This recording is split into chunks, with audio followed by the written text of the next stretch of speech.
Hello friends, welcome to your channel stocks का portfolio.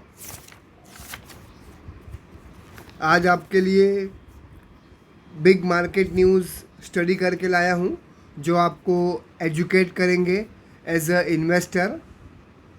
और अगर मेरा वीडियो अच्छा लगे तो लाइक कर देना और चैनल सब्सक्राइब भी कर देना for more stock market updates. ये मेरा स्टॉक मार्केट का चैनल है। इसमें देखिए लेटेस्ट अपलोड्स हैं, latest stock market news for youth investors and beginners जो मैं हर वीकेंड पे लाता हूँ आप लोगों के लिए। Latest news on Tata steel ये भी आप देख सकते हैं इसमें। फिर माई 100 education video for youth investors and beginners 9 stock from my portfolio 2030 वो भी आप देख सकते हैं। फिर big mega merger news Tata group की कौन सी है वो भी आप चेक कर सकते हैं, बहुत कुछ सीखने मिलेगा आपको। तो आ जाते हैं अपने लेटेस्ट स्टॉक मार्केट न्यूज़ के ऊपर। सबसे पहली न्यूज़ है स्टील इंडस्ट्रीज़ के तरफ से। 9 मिलियन टन्स रशिया सप्लाई करता है टू द वर्ल्ड और Ukraine around 5 million tons supply करता है to the world. So 5 million और मैं लूँ अगर इनका 9 मिलियन, 5 और 9 करीब 14 मिलियन स्टील जो सप्लाई होता है इंडिया को वो अभी थोड़ा स्टॉप है ड्यू टू रशिया और यूक्रेन का वार। तो उसका बेनिफिशियरी कौन है? India. So Indian steel companies demand will be high for this reason. तो ये न्यूज़ अपनी कंपनी इंडियन स्टील कंपनीज के लिए अच्छी है। सो टाटा स्टील और JSW स्टील पे आप नज़र रख सकते हैं फॉर लॉन्ग टर्म।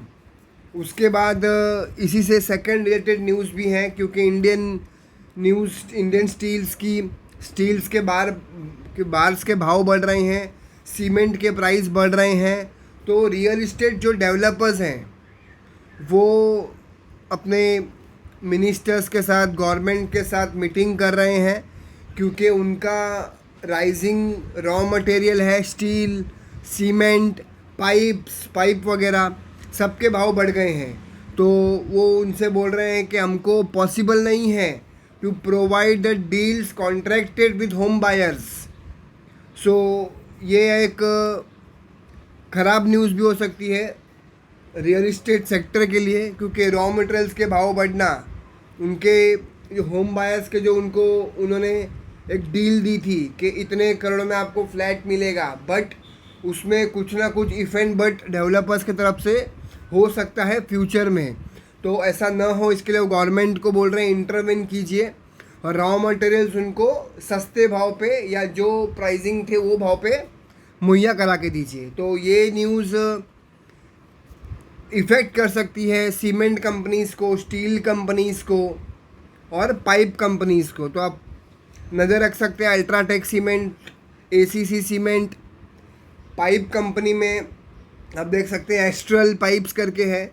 ये 2-3 कंपनी पे आप ध्यान रख सकते हैं, ओवर अ लॉन्ग रन अच्छा करेगी। उसके बाद न्यूज़ आ रही है म्यूचुअल फंड इंडस्ट्रीज़ के तरफ से। उनका डेटा आया है जिसमें mutual fund SIPs continue to gain a popularity in FY22। ऐसा क्यों बोला जा रहा है? क्योंकि फाइनेंशियल ईयर 17 में 43,921 SIPs हुई थी। वैसे ही हम अगर जाएंगे तो FY18 में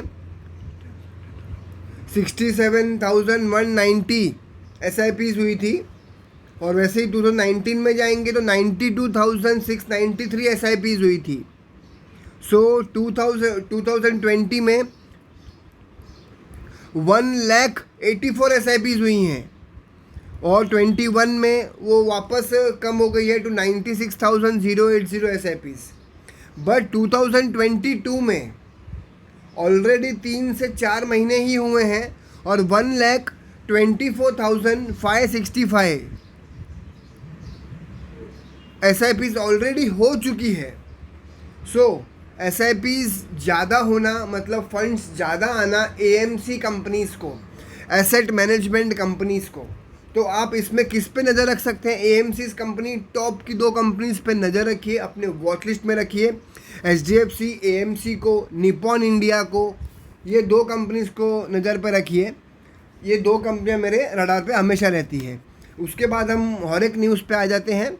इसमें IMF जो है, इंडियन मॉनेटरी फंड्स, उन्होंने कट कर दिया है इंडिया का GDP growth forecast from 9% to 8.2%, मतलब 80 BPS से कम कर दिया है for the financial year 23। Says global prospect setback by war, मतलब ग्लोबल अनसर्टनिटी के वजह से ये 80 BPS कम किया है IMF ने। उसके बाद हम आ जाते हैं डीमेट अकाउंट की न्यूज़ पे। टोटल डीमेट अकाउंट ओपन हुए हैं फाइनेंशियल 22 में, फाइनेंशियल ईयर 22 में, जो 63% अप है अपने पुराने रिकॉर्ड से। Over 2 million new accounts have been added. Over 2 million new accounts had been added every month since 2020. So it's a good news for Demat account companies, for other companies also, जैसे कि angel broking के लिए अच्छी news है, ICICI securities है, मोतीलाल ओसवाल भी listed है, फिर CDSL है, CDSL के लिए भी गुड न्यूज़ है। फिर आप बोल सकते हैं BSE है, BSE listed company, Bombay stock exchange, उसके लिए भी गुड न्यूज़ है। सो ये 3-4 कंपनियों को आप वॉच लिस्ट पर रख सकते हैं, आपको अच्छा मुनाफा बनेगा ओवर अ लॉन्ग रन। उसके बाद बड़ी खबर आ रही है गवर्नमेंट के तरफ से, उनका जो टारगेट है आत्मनिर्भर भारत मिशन जो चल रहा है, उसके अंतर्गत एक न्यूज़ है। India has reportedly cancelled to buy almost 50 Russian military helicopters. उन्होंने रशिया के 50 मिलिट्री हेलीकॉप्टर लेने से मना कर दिया है। किसने? इंडियन एयरफोर्स ने। उनका Mi-17V5 मीडियम लिफ्ट चॉपर्स हैं एज पर न्यूज़ एजेंसी ANI। ये क्यों किया है? Tender was withdrawn in view of Narendra Modi government push for Atmanirbhar Bharat mission. India जो हेलीकॉप्टर बनाएगी, अभी इंडियन कंपनीज को उसके ऑर्डर देगी, इंडिया में ही वो डेवलपमेंट होगा। सो अगर इंडिया में अभी सबसे बड़ी कंपनी और सबसे जूनी कंपनी, दिग्गज कंपनी कौन सी है अभी जो बाय करेगी, जो बनाएगी इंडिया में, तो उसमें एक ही कंपनी का नाम आता है, हिंदुस्तान एरोनॉटिक्स। अब देखना, Hindustan aeronautics for Indian arm force, for air assaulted helicopters बनाती है, एयर अटैक के लिए बनाती है, एंटी सबमराइन के लिए बनाती है, एंटी सरफेसेस मिलिट्री ट्रांसपोर्ट के लिए बनाती है, और VIP ट्रांसपोर्ट रोल्स के लिए भी बनाती है। फिर इसके लिए IMRH ने aimed to replace all current M11M and 17 and 18 helicopters across Indian arm force. अभी ऑर्डर किसको मिलने वाला है? Hindustan Aeronautics, which is engaged in business of manufacturing of aircraft and helicopters and repair and maintenance of aircraft and helicopters. So ये अच्छी news है Hindustan aeronautics के लिए, आप इसको अपने वॉच लिस्ट में रख सकते हैं फॉर लॉन्ग टर्म। उसके बाद देखते हैं FIs और DIs का कैसा रोल रहा लास्ट वीक में। अब देख सकते हैं FIs और DIs 22 अप्रैल एंड में बाई किया था, कुछ 7,939.33 करोड़ का माल बाई किया है फॉरेनर्स ने, फॉरेन इंस्टीट्यूशनल इन्वेस्टर्स ने, और सेल किया है करीब 10,401 का माल। तो नेट सेलर रहे हैं FIs 2461 करोड़ के नेट सेलर रहे हैं। उसी में DIs ने क्या किया है, 22 अप्रैल के डेटा को देखते हैं, बाई किया है 6,377 का 0.03 का माल बाई किया है, सेल किया है 4,774.68 का। मतलब DIs ने वापस संभाला है एज प्रीवियसली, कुछ समय से, कुछ 6 महीने साल से संभाल रहे हैं DIs। वो नेट बायर रहे हैं 1,602.35 के बायर्स रहे हैं। सो ये था नेट FIs DIs का सेल वैल्यू। फिर आ जाते हैं रिलायंस की। एक न्यूज़ आई है जिसने रिलायंस ने बाय किया है ऑयल फ्रॉम रशिया। रिपोर्टेडली आई है ये news. Reliance buys at least 15 million barrels of Russian oil, जिसकी उनको डिलीवरी मिलने वाली है first week of May. So it's a good news for Reliance also and good news for India also. उसके बाद अभी डाउ जोन्स थोड़ा वीक हुआ है। कल भी डाउ जोन्स कुछ 2.5% वीक हुआ है, 2.5 to 3%, क्योंकि अभी फेडरल रिज़र्व की मीटिंग आ रही है। यूएस फेडरल रिज़र्व की मीटिंग आ रही है जिसमें 0.50 से लेकर 0.75 रेट हाइक के माहौल बना हुआ है।